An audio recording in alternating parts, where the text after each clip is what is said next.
আবার চলে এসেছি সুদীপার সংসার নিয়ে। আমি সুদীপা চ্যাটার্জি। আজকে একটা অন্যরকম রান্না খাওয়াবো, সেটা ভীষণ টেস্টি। আপনি চাইলে অয়েল ফ্রিও করতে পারেন, মানে তেল ছাড়াও বানাতে পারেন, আবার তেল দিয়েও বানাতে পারেন। আজকে বানাবো আপনাদের জন্য গন্ধরাজ মুরগির ঝোল। সুদীপার সংসার 7 দিন রং তার ভরে যাবে তোমাদের মনে। গন্ধরাজ মুরগির ঝোল, গন্ধরাজ মুরগি ইনফ্যাক্ট নানান ভাবে করা যায়, বিভিন্ন রেস্টুরেন্টে পাওয়া যায়, এক এক জায়গায় এক এক রকম ভাবে বানায়। কিন্তু আমি যেভাবে বানাই সেটাই ট্রিক আছে, সেটা দেখাবো আপনাদের। প্রথমেই আমরা যেটা করব, ইন্ডাকশনটা অন করে দেবো, কেননা এখন গ্যাসের আকার, চারদিকে হাহাকার, কি দরকার, ইন্ডাকশন আছে তো।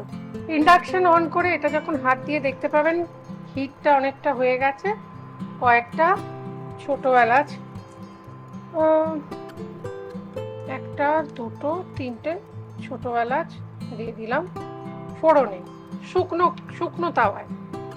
এবার রসুনের কোয়াগুলোকে একটু থেঁতো করে নেব।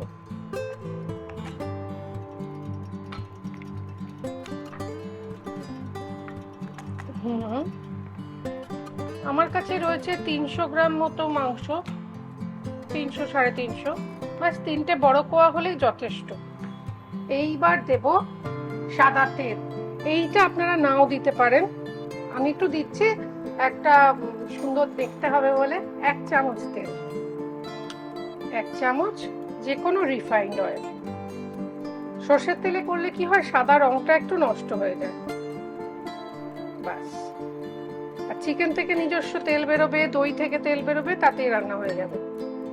এবার এর মধ্যে দেব এই থেঁতো করা রসুনগুলো,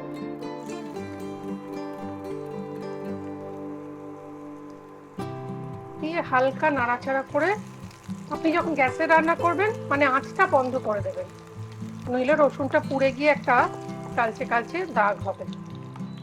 বন্ধ করলাম। হিট বেশি হওয়ার দরকার নেই। আমরা চিকেনের, মুরগির মাংসটা, মুরগিটা হবে মানে গোটা অবস্থায়, মুরগির ওজন হবে ধরুন 1 কেজি থেকে, গোটা একটা মুরগি 1 কেজি থেকে 1200-র মধ্যে, তাহলে স্বাদটা আরো ভালো হবে। গোটা মুরগি কিনে নেওয়াই সাশ্রয়। এবার হাতটা একটু মুছে নিলাম, নিয়ে এইবার আবার অন করে দেবো। কেন এই যে বারে বারে অন অফ করছি, আমার রসুনটা যেন পুড়ে না যায়, রসুনটা ওরকমই থাকে। এইবার মাংসটাতে আমরা দেব একটুখানি নুন। এতে না আমরা একদমই হলুদ, লঙ্কা গুঁড়ো, মানে কোনো কালার ইউজ করবো না, তাহলে দেখতে আরো সুন্দর হবে।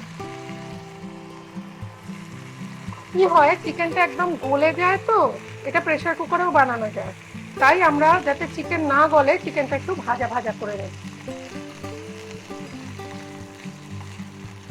এই কদিন যে আপনাদের সঙ্গে দেখা হয়নি, তার জন্য আমারও খুব মন খারাপ ছিল সত্যি।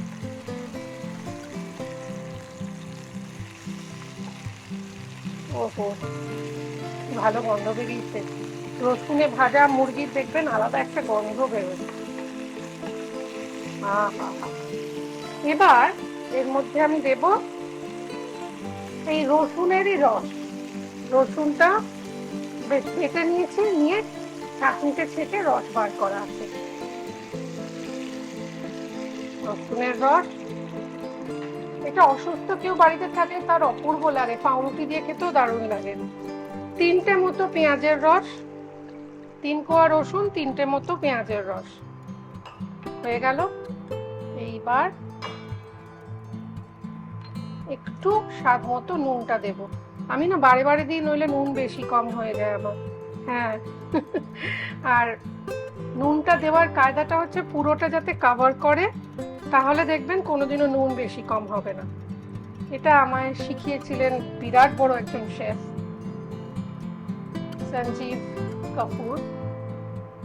এই একটু সামান্য দেখুন, এই ছোট্ট চামচের একটুখানি জিরে গুঁড়ো, কারণ যদি শরীর খারাপ কারোর থাকে তার হজমের দিকটাও খেয়াল রাখতে হবে। এইবার এটাকে একটু নাড়াচাড়া করে নিই, এটা ফুটবে, একটু ফুটুক। ফোটার পর বাকি রান্নাটা করব। কিন্তু তার সঙ্গে সঙ্গে আমাদের ভীষণ প্রিয় ডাক্তারবাবু ডক্টর নারায়ণ ব্যানার্জি, তিনি কি বলছেন এই মুরগির মাংস খাওয়া নিয়ে। ছোটদের তো মুরগি খাওয়া ভালো বটেই, তার সঙ্গে সঙ্গে বড়রা মুরগির মাংস খাবেন, সপ্তাহে কদিন খাবেন, তার কি গুণাগুণ থাকতে পারে, চলুন ডাক্তারবাবুর থেকে শুনে। আচ্ছা বলুন তো দেখি, আপনি মুরগির মাংস খাবেন না এটা কি হতে পারে কারোর? আর মুরগির মাংস কি তেল ছাড়া রান্না হয়? আর আমরা কি আমন্ড তেল বা এই ধরনের তেল দিয়ে, অ্যাভোক্যাডো দিয়ে খেতে পারি?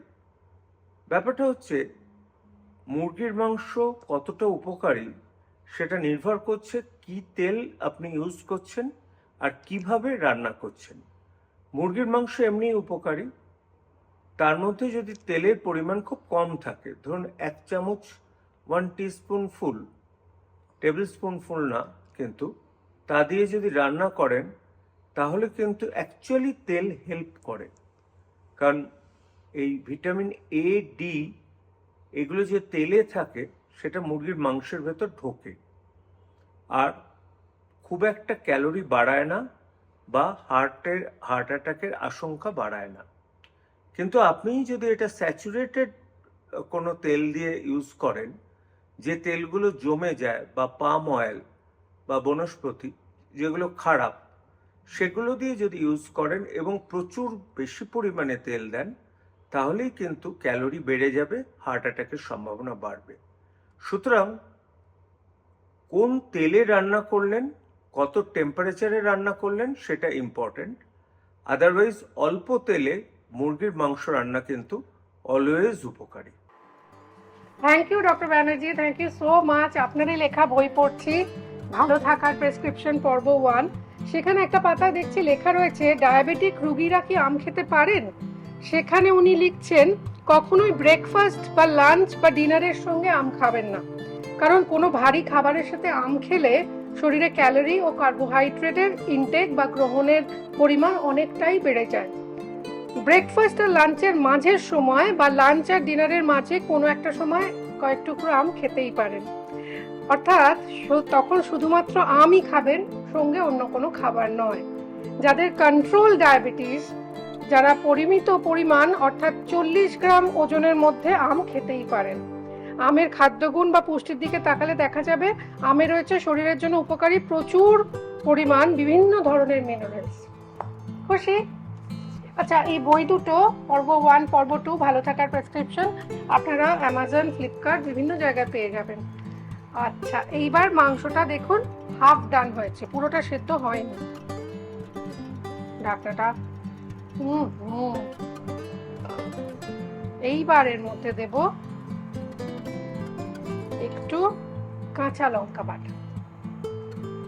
এটা রস দিতে পারতাম, কিন্তু তাতে না স্বাদটা খুব একটা ভালো হয় না। কাঁচা লঙ্কার খোসায় প্রচুর গুণ থাকে, সেগুলো নষ্ট হয়ে যায়, দরকার নেই। তাই জন্য কাঁচা লঙ্কা বাটাই দিলাম। একটু ঝালটা বেশি মনে হবে আপনার দেখে যে সুদীপা এতটা দিল, কেননা অনেকবার দিলাম, কিন্তু যেহেতু টক দই পড়বে ওটা অনেকটা ডাইলিউটেড হয়ে যাবে। এইবার দেব মিহি করে বাটা আদা, একটুখানি, বেশি আদা দেব না, বেশি ঝাল হয়ে যাবে। এইবার একটু চিনি দিই, চিনিটা না দিলে স্বাদটা সেরকম জমে না। এতে অনেকে ধনে গুঁড়ো দেন, ব্যবহার করতে পারেন পছন্দ থাকলে। একটু চিনি দিলাম, খুব সামান্য। এইবার দেব ফ্যাটানো টক দই। টক দইটা একটু ফ্যাটানোই আছে। আচ্ছা, এবার আমি দেখুন 300-350 গ্রাম মতো মুরগি নিয়েছি, তার মধ্যে আমি 150 গ্রাম মতো টক দই দেব, তার বেশি নয়। আর যদি মনে করেন দইটার সাদা রংটা আরো বেশি করে চান এবং ঝোলটা একটু গাঢ় হবে রেস্টুরেন্টের মতো, তাহলে এই দইয়ের সঙ্গে একটু ময়দা ফেটিয়ে নেবেন। জাস্ট হাফ চামচ, 1 চামচই যথেষ্ট। আমি বাড়ির খাবার জন্য বানাচ্ছি, তাই আমি আর অত কিছুর মধ্যে গেলাম না। এইবার মিক্স করব। এবার এটা একটু হবে, পুরো স্বাদটা যাতে মাংসের মধ্যে চলে যায় সেটা দেখতে হবে। ঢাকা দিয়ে মিনিট 7 বাস তারপর লাস্ট ফিনিশিং টাচটা দেখাচ্ছি।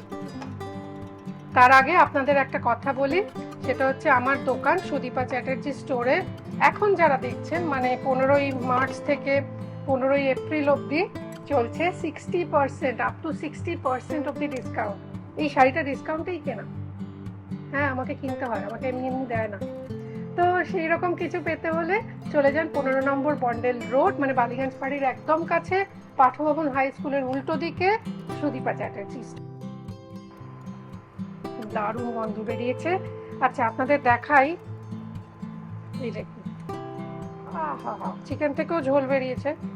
সুতরাং এবার যেটা করতে হবে, আগে একটু টেস্ট করে দেখি নুন টুন সব ঠিক আছে কিনা, কারণ দই দিয়েছি তো।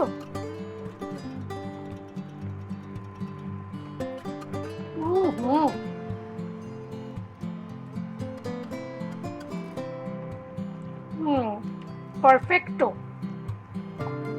আহা, এইটাতেই আমরা সার্ভ করতে পারি, এটাও ইনফ্যাক্ট খুব ভালো খেতে হয়, কিন্তু তার সাথে সাথে আরেকটু কিছু আমরা অ্যাড করব। একটা হচ্ছে 2-3টে গোটা কাঁচা লঙ্কা, নইলে দেখতে ভাল লাগে না। যাদের ঝাল ভাল লাগে তারা একটু দিয়ে খাবেন। অনেকে গোলমরিচ দেন, গোলমরিচ দিলে না কালারটা চেঞ্জ হয়ে যায়। আমরা দেব গন্ধরাজ লেবু জেস্ট, মানে খোসাটা একটু গ্রেট করে দেব। কিন্তু কি বলবো, কি ভালো গন্ধ। এটা আমাদের গাছের লেবু, পাতাটাও গাছেরই। একটু রেখে দিই সাজানোর জন্য। আর এটা আমার ফেভারিট জিনিস, এটা মাটন দিয়ে খেতে আরো ভালো লাগে। মাটন হলে প্রেসার কুকারে এখন সেদ্ধ করতে হবে, এখন তো এতক্ষণ ধরে মাটন করা যাবে না। গন্ধরাজ লেবুর পাতার এইটা চকচকে দিক, নিচের দিকে দিয়ে দিলাম, চকচকে দিক নিচের দিকে, চকচকে দিক নিচের দিকে দিয়ে আমি যেটা করি, আমার জিভে জল এসে যাচ্ছে গো, আমরা একটু মাখন দেব। ইয়েস, এটার সঙ্গে মাখন খুব ভালো যায়। যা বাবা, ডুবে গেলি। আচ্ছা আর একটু দিই। এবার ঢাকা দিয়ে ইন্ডাকশনে আমি 600-এ নিয়ে যাব, মাইনাস বাটনটা প্রেস করে। হ্যাঁ 600-এ 2 মিনিট, বাস সার্ভ করব।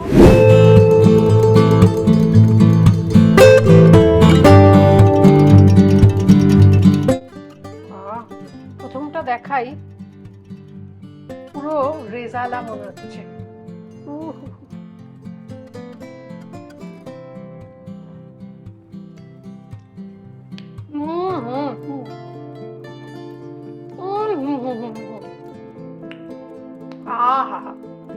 এটা বেশ টক টক ভাব, মাখনের হালকা একটা অ্যারোমা, গন্ধরাজ লেবুর গন্ধটা পাগল করে দেবে। এটা গন্ধরাজ রেজালাও বলা যেতে পারে। খুব ভালো লেগেছে, না নিজের বলতে খারাপ লাগে না, এরকম বলতে নেই। যাই হোক, মানে বেশ ভালো রান্না করেছি আজকে আমি ভীষণ খুশি হয়েছি। মানে নিজের রান্না দেখে নিজের সবসময় স্যাটিসফাইড দেখবেন, আমরা নিজেরাই বুঝতে পারি যেরকম ভেবেছিলাম ওরম হলো না, এটা তার থেকেও ভালো হয়েছে, যেরকম ভেবেছিলাম তার থেকেও ভালো, সিরিয়াসলি। আর আমাকে প্রত্যেকদিন কি শুনতে হয় জানেন তো, এই যে এখন এপিসোডটা শেষ হয়ে যাবে, সবাই মিলে খাবে, তখন বলবে যে কই বাড়িতে তো এরকম রান্না হয় না, বাড়িতে তো এরকম স্বাদ হয় না। তার একটা কারণ আছে জানেন তো, সেটা তো ওদের বলে বোঝানো যাবে না। এই যে এখানে উপকরণ সাজিয়ে রাখা থাকে, এইভাবে যদি উপকরণ আপনাকে সাজিয়ে দেওয়া হয় বা পুরোটা রেডি করে দেওয়া হয়, আপনার রান্না সুস্বাদু হবে। আমাদের ওইটাই সমস্যা, উপকরণ জোগাড় করা। ওইটা কিন্তু আমরা বলি না কখনো। সে যেখানেই রান্নাঘর শুটিং হোক না কেন, ব্যাক কিচেনের সাপোর্ট ছাড়া রান্না অনুষ্ঠান করা সম্ভবই নয়। তো আজকে আমি আলাদা করে তাদের ধন্যবাদ জানাতে চাই, যাদের আপনি দেখতে পান না, মানে আপনারা দেখতে পান না, একদম আড়ালে থাকে এবং সব কিছু একদম মাপে মাপে সুন্দর করে রেডি করে দেয়। তাদের আলাদা করে ধন্যবাদ জানাচ্ছি। আমাদের ক্ষেত্রে থাকেন পিন্টু দা, সৌম্য থাকে, আর বিভিন্ন জায়গায় বিভিন্ন ব্যাক কিচেনে তারা কাজ করেন যারা, প্রত্যেককে আমার অনেক ধন্যবাদ। আপনাদের ছাড়া রান্না এত ভালো হতোই না কোনোদিন, আর আপনাদের ছাড়া সুদীপার সংসার তো হতোই না কোনোদিন। তাই আপনাদের টানে আবার ফেরত আসবো। আজকে আসি, বাই।